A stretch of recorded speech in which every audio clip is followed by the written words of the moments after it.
Sekarang ni korang pergi tengok tayar kita korang tu ada tak ni outside, ada tak inside. Outside ni kena duduk belah luar. Maksudnya macam gini. Dudukan outside ni tempat yang kau nampak. Maksudnya belah luar tayar. Inside yang tadi tu belah dalam kereta kau.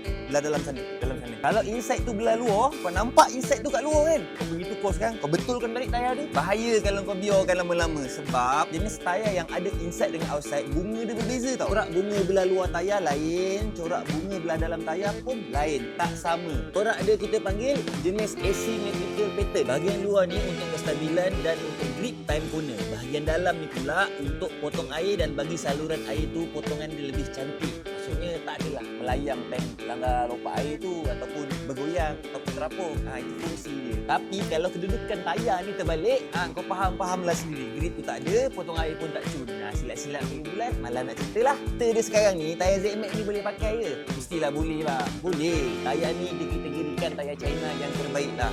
Di antara tayar yang tengah-tengah berpotensi. Tayar ni sampai pasaran UK. Apa salah dekat Malaysia orang petikaikan tayar China ni? Aku sendiri pun pakai tayar ni. Dia ada CCC, safety daripada China. Dia ada E4 untuk pasaran UK punya safety lah. Untuk Malaysia pula dia ada NS. Untuk Amerika Syarikat ataupun Amerika Tengah-Tengah lah.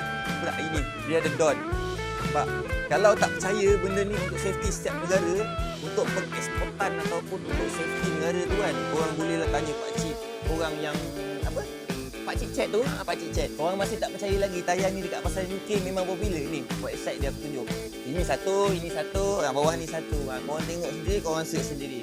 Tayar dia berapa harga? Tapi dekat Malaysia tak mahal. Jangan risau. Untuk saiz 17 ni, model Zelion ZMAX ni 200 lebih je. Untuk saiz 15 pula harga dia 100 lebih je. Kalau dekat sini 190 kan? Tak, 160 je. Tak 15 inci. Apa sebab tayar ni lagi mahal daripada tayar China yang lain? Satu, tayar ni ada cukai. Dua, tayar ni selamat digunakan. Tiga, sedap pakai. Betul. Betul cakap lah. Betul cakap. Aku tak sembang kari belagak sikit. Sebab tayar pasaran UK kot. Popular kot kat sini. Nak beli tayar ni tak payah sampai UK. Kau datang di Wahdi Garage, kita orang ada. Tapi kalau kau nak tayar pattern saiz lain, boleh order. Dan sekarang yang ada ni, tayar sini je. Aku pasal tayar, setakat ni je. Korang share dulu video ni, aku kongsikan lain pasal tayar. Okay? Bye-bye. Assalamualaikum.